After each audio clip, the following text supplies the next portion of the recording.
अस्सलाम वालेकुम जी। Welcome and welcome back to another vlog. Hope आप सब ठीक ठाक होंगे। मैं भी बिल्कुल ठीक हूँ। और मौसम आजकल बहुत ज़बरदस्त हो रहा है और यहाँ पर मैं अभी लगी हुई थी सफाइयाँ करने के लिए, क्योंकि मिट्टी भी बहुत ज़बरदस्त आ रही है तेज़ हवाओं के साथ। और आसपास हमारे कंस्ट्रक्शन हो रही है, तो उसकी वजह से भी बहुत ज़्यादा डस्ट आ जाती है। और मेरा प्रॉब्लम ये है कि मुझसे ना बैठकर मुझे तपड़ी लगानी बहुत मुश्किल लगती है। तो यहाँ पर मैं जुगाड़ लगा रही हूँ, वाइपर के ऊपर तपड़ी चढ़ाकर मैं लगी थी सफाइयाँ करने के लिए। और आज मैंने फ़िनाइल के साथ घर को डिसइंफेक्ट किया था, क्योंकि फ़िज़ी भी होता है यहाँ पर और हम लोग भी होते हैं। फ़िज़ी का फ़र बहुत गिरता है, तो उसकी वजह से ना फ़र हवा में उड़ता बहुत ज़्यादा है। तो हमें खाते पीते हुए बड़ा ध्यान रखना पड़ता है कि खाने में ना आए। तो इस वजह से रेगुलर बेसिस पे सफाई करके ना साथ ही तपड़ी लगानी पड़ती है, क्योंकि उससे अगर कोई मिट्टी कहीं रह भी जाए ना, तो फिर वो डस्ट बैठ जाती है। इसके बाद मैं लगी थी वो काम करना जो मैं बहुत ही कम करती होती हूँ, क्योंकि मेरा बड़ा प्रॉब्लम है। मैं सफाई कर लेती होती हूँ, लेकिन ना फिर डस्टिंग में आके मेरी बस हो जाती है, क्योंकि उससे पहले मैं जो अपनी जितनी एनर्जी होती है ना, एफिशिएंसी अपनी झाड़ चुकी होती हूँ। तो डस्टिंग पे आकर अक्सर ही मैं ना स्किप कर देती होती हूँ। तो मुझे बार बार अम्मी कहती थी कि डस्टिंग भी किया करो साथ, कि ये सफाई का एक बड़ा इंपॉर्टेंट पार्ट होता है, तुम लोग डस्टिंग क्यों छोड़ देती हो, फिर तब तक फिनिशिंग नहीं आती। तो अब मैंने वो भी अपनी हैबिट में ऐड करना शुरू कर दिया कि सफाई के फ़ौरन बाद ही डस्टिंग भी कर लूँ, क्योंकि फिर बैठ जाए ना 2 मिनट के अच्छा भी कर लेंगे तो फिर रहते रहते फिर रह ही जाता है। तो मैंने उसको ना गीले चीज़ से लेकर ना गीले हैंकरचीफ से लेकर मैंने अच्छे से डस्टिंग करनी स्टार्ट कर दी थी। स्टडी टेबल भी, क्योंकि हम लोग मोस्टली यहीं पर ही बैठ कर ना लिविंग रूम में ही ऊपर खाना खाते होते हैं। मैंने अक्सर अपने व्लॉग में बताया है कि कभी हम लोग नीचे होते हैं, खाना बना के नीचे ही खा लेते हैं, कभी ऊपर ले आते हैं। तो यहाँ पे स्पेस ज़्यादा ही है, ज़्यादा स्पेशियस रूम है, तो हम लोग मोस्टली इधर ही होते हैं। और ये जो टेबल मैट है ना, इसका ये प्रॉब्लम है कि इसके ऊपर थोड़ा सा भी कुछ गिर जाए ना, तो उसका स्टेन इसके ऊपर पड़ ही जाता है। फिर आप जैसे मर्ज़ी इसको साफ़ करते रहो, जो येलो स्टेन इस पे पड़ जाते हैं ना, थोड़े से भी ऑयल के या ऐसे किसी भी चीज़ के, वो फिर उतरते नहीं है। तो वो फ़ौरी तौर पे साफ़ कर लेना चाहिए। तो इसकी वजह से इसका मैं बड़ा ध्यान करना पड़ता है, क्योंकि ये है भी वाइट कलर में, तो इस पे ना बहुत ज़्यादा प्रोमिनेंट भी होता है कोई इस तरह का स्टेन पड़ जाए। अब वैसे इसकी शाइन पहले से कुछ कम हो गई है, बहुत जल्दी कम हो गई है, क्योंकि ये रेगुलर यूज़ में रहता है। लेकिन फिर भी इसको साथ साथ ही हम लोग साफ़ किए रखते हैं। ये हमारा वो रूम है जहाँ पे सबसे ज़्यादा मेस रहता है, क्योंकि यहाँ पर अब एग्ज़ाम्स होने वाले हैं बहन भाइयों के, और स्टडी रूम अलग से है नहीं यहाँ पर बना हुआ। तो लिविंग रूम में ही ये लोग स्टडी करते हैं। तो कभी एक उठता है, दूसरा बैठ जाता है, दूसरा उठता है, तीसरा बैठ जाता है। तो इस तरह ही ना इनकी बुक्स और बैग हर वक्त ही तकरीबन फैले रहते हैं, और बस वो उठा के अब समेट भी नहीं सकते, क्योंकि सब ने अपने अपने हिसाब से नोट्स वगैरह रखे होते हैं। तो तकरीबन चीज़ें ना वहाँ पर स्कैटर्ड ही रहती हैं। ये सारा कुछ करके ना मैं आ गई थी वो काम करने जो मुझे आज तक नहीं करना आया जो था बेडशीट बिछाना।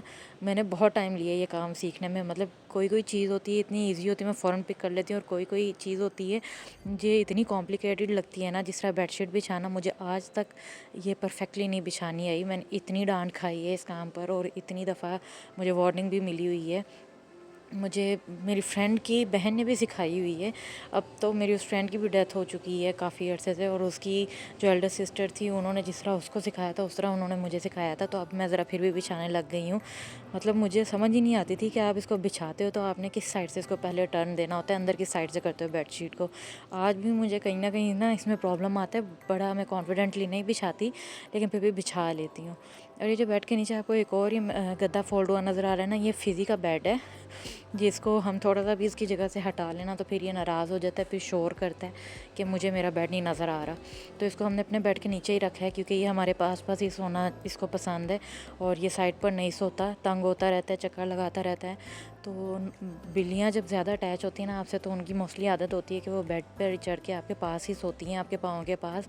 लेकिन हम लोग ने फिज़ी को बेड पर चढ़ने की आदत नहीं डाली, ना ही हम इसको सोफ़ाज़ पे जाने देते। सोफ़ाज़ पे फिर भी वो चला जाता है, बेड पर हम उसको बिल्कुल नहीं आने देते। और उसकी वजह से हमने उसका बेड अपने बिल्कुल पास ही रखा हुआ है, ताकि उसको पता हो कि हम उसके बहुत पास हैं। और वो भी रात को अक्सर 3 बजे तक जाग रहा होता है, और उठकर ये आवाज़ें देगा और खड़ा होकर कभी ना रज़ाई को खींचेगा अपने हाथ से, तो अटेंशन लेने की कोशिश करेगा। तो इस तरह मैंने जैसे तैसे करके इसको बिछा लिया था, फिज़ी का भी बेड नीचे सेट कर दिया था, और उसके बाद चेंज करके मैं आ गई थी क्विक शावर लेके। मम्मा ने बनाया था बहुत बड़ा खड़े मसाले का गोश्त। अब इसका इन्हें एक और नाम मुझे बताया था, मुझे वो याद नहीं आ रहा, लेकिन मैं इसको यही कहूँगी। और ये बहुत ज़बरदस्त उन्होंने बनाया था, और अब दोबारा जब बनाएंगे मैं इसकी डिटेल रेसिपी भी आपके साथ शेयर करूँगी। ये बहुत ही टेस्टी बना था, और आम कढ़ाई से बिल्कुल डिफरेंट बना था। मेरा बहुत दिल कर रहा था कढ़ाई खाने का।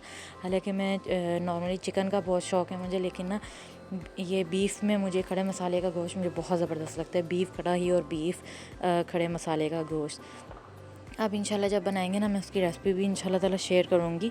और आगे रमज़ान आ रहा है, रमज़ान में इंशाल्लाह रेसिपीज़ इससे रिलेटेड मैं कुछ ना कुछ शेयर करती रहूँगी जो ईज़ी और क्विक सी होंगी। ये भी बहुत क्विक रेसिपी है और बहुत ही बेहतरीन बनी थी। और इसके साथ था ज़ीरे वाला दही, जो बहुत ज़्यादा कॉम्प्लीमेंट करता है इस खाने को, कढ़ाई को ख़ास तौर पर। किसी भी तरह की कढ़ाई हो ना, उसको दही बहुत ज़्यादा कॉम्प्लीमेंट करता है। तो इसके साथ हम लोग खाना खा रहे थे अब। और अब ना मेरी बस हो चुकी थी और भाभी गई थी अपने मैके, और वापसी पर ना वो ये कसूरी अंदरसे ले आई थी। जब मुझे काम करना था तो मैंने कहा कि मैं ये चाय के साथ लूँगी। और बहुत टेज़ी थे गुड़ के अंदरसे ना। आप लोगों को अंदरसे चीनी वाले पसंद है, गुड़ वाले पसंद है, और अंदरसे पसंद हैं भी कि नहीं है, मुझे कमेंट में इसके बारे में बताएं।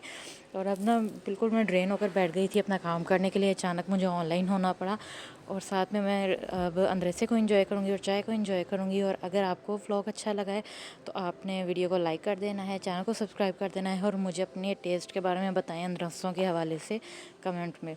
मैं मिलती हूँ आपसे नेक्स्ट व्लॉग में। Thank you so much for tuning in. अल्लाह हाफिज़।